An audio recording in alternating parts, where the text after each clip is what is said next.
So we talked about galaxies as a new type of structure that astronomers had started to realize early part of the 20th century. And so whenever you discover something new, you find a bunch of them, scientists try to classify that. So, for example, when they were talking about the ocean, biologists originally, sailors, refer to anything that swims in the ocean as a fish. And then later they realized, well, no, there's actually different kinds of fish. And then they realized, well, no, it even gets more than that. We have mammals that swim in the ocean, you got whales, so not everything in the ocean's a fish. There are some differences there. And so you start classifying what makes one thing alike compared to something else. So what makes a whale different than a shark, and what makes a shark different than for example, a swordfish. And so what we want to do is classify them. Well, in astronomy, same thing. We found galaxies, so we start classifying them. So when we start classifying galaxies, the first thing you do is you look at the shape. So any kind of science thing, that's the first thing you do, the shape, and that's a clue. So when you look at all these galaxies, a lot of them are spiral, but some are not spiral. Some are just amorphous blobs. Some are kind of round and so forth. They don't have the spiral structure. And so Edwin Hubble comes up with a way of classifying galaxies based on the shape or the morphology of a galaxy. So he starts with spiral galaxies. And he says some spiral galaxies have a great big core and kind of wimpy spiral arms. Some have kind of a medium core and medium spiral arms. And so some galaxies have a little wimpy core and they're mostly spiral arms. And so a side view of these things would be a galaxy that's like that, or rather it'd be one that's like almost all core with little bitty arms there. The arm is the disk, so we have this type here, definite bulge in the middle, and then maybe a tiny little bulge, and then mostly arms or disk. So the ones here that are mostly core, we call SA. The ones that are mostly the arms or the disc, we call SC. And the in-between variety is SB. So these pictures actually from your book. They're not really the prettiest or most instructive pictures, but I went and gave you the ones that are in the book. Barred spirals. One of the things we discovered was some spirals had a bar through the middle. And so you have a barred spiral that's mostly core with little bitty spiral arms here. We can have some that have a tiny little core, big arm, and then spirals hanging off the end. And some of them have a pretty decent core and then spiral arms. Okay, so again, it's SA, SB, SC, but we put a capital B in between. So it becomes an SBA, SBB, or an SBC. And so that's how you differentiate these. So there we have barred spiral galaxies. As I said, some galaxies are mostly elliptical. And so of these elliptical galaxies, then some are perfectly circular and some are elongated. So they go from being perfectly circular here to being slightly elongated, okay, to being more elongated, to being much more elongated, to being very elongated. And so he ranks them from E0 to E7.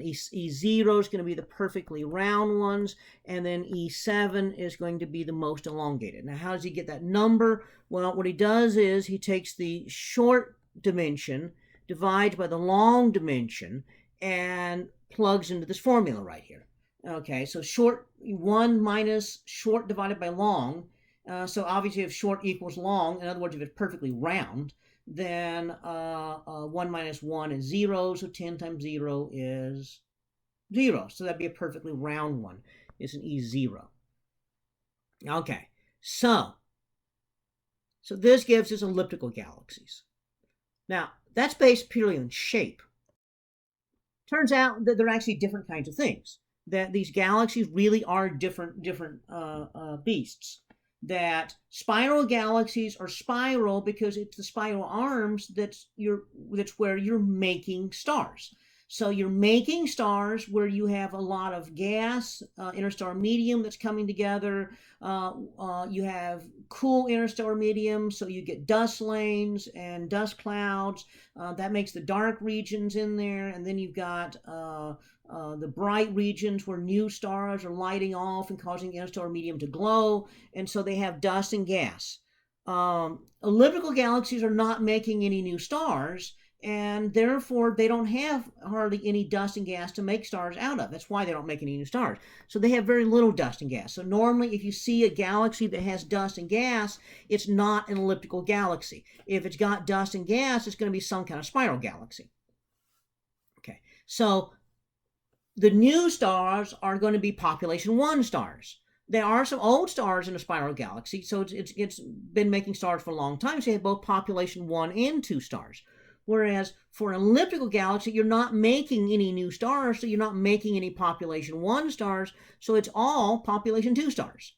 Well, that changes the color of the galaxies. So the OBA type stars are going to be the bluish stars, whereas the Ks and Ms are going to be the reddish. Well, the O, B, and A stars don't live very long, so if you're not making new stars, all you have are the red stars that are left. And so elliptical galaxies tend to be red. Spiral galaxies tend to be a little bit bluer. The more spiral arm a galaxy has, the more blue it is. So an SC galaxy is going to be bluer than an SB galaxy, which is going to be bluer than an SA galaxy. Some galaxies didn't even fit the bill at all. It just looks like someone sneezed onto the photograph. Okay, or it's just a blob here. And so it's not spiral, it's not elliptical, it's just something. And so Hubble called those irregular galaxies. Type 1 irregular is something that's trying to have structure, but it's not really enough to call it an SA or SB or an elliptical or something. It looks like it's trying to have something. For example, one of the satellite galaxies of the Milky Way has a bar on the middle and it has like 2 remnants of spiral arms on it. So that's a type 1 irregular. Something that's just a blob of stuff is a type 2 irregular. So it just has no structure at all. Hubble put these things together in sort of a tuning fork shape. He started off with perfectly round galaxies and then more and more elliptical until he gets down to the point here where you have very elliptical galaxies. That's going to be the E7s.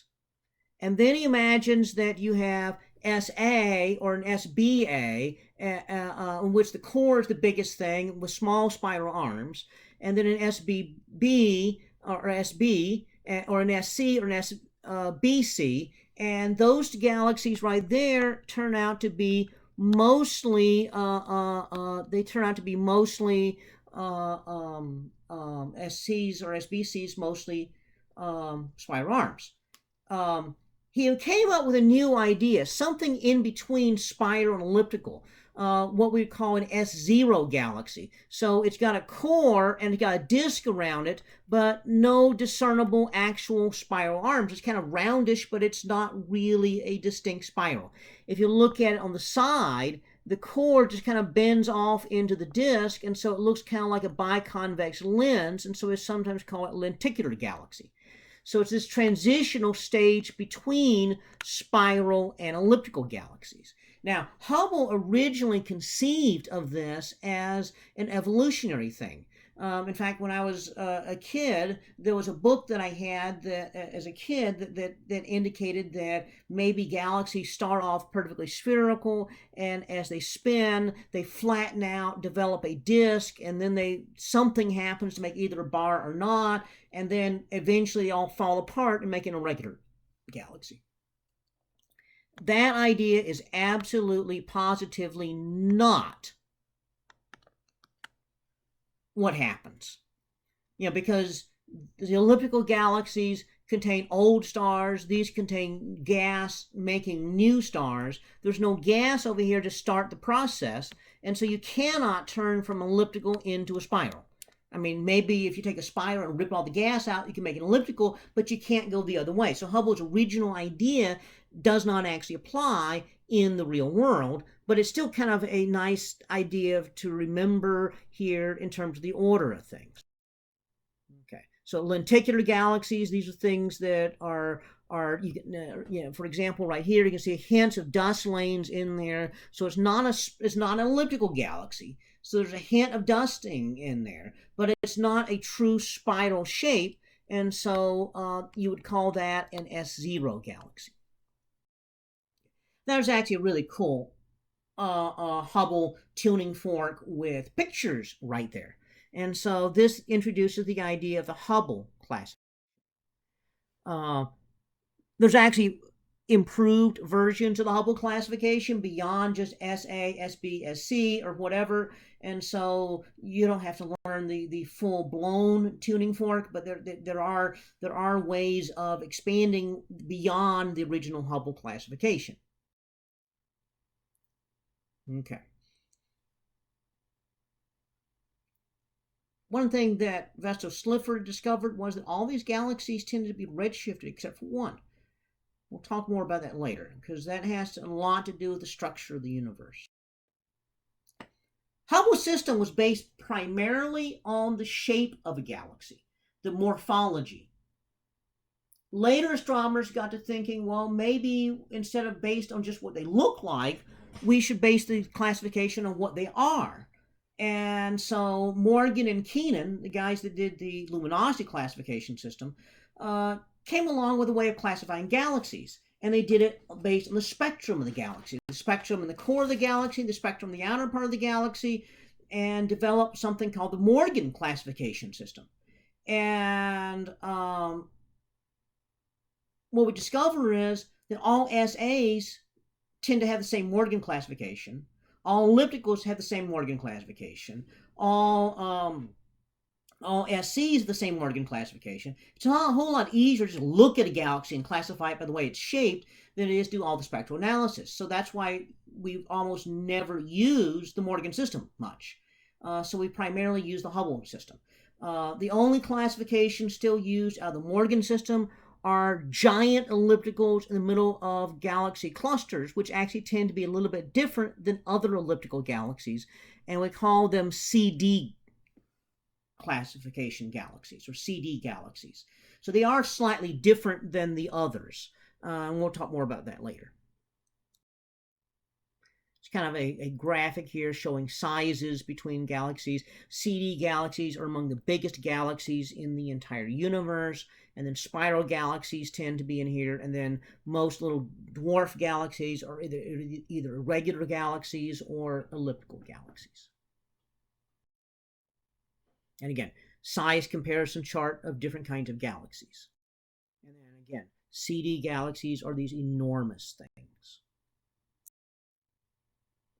So the question you would ask is, what's the most common kind of galaxy?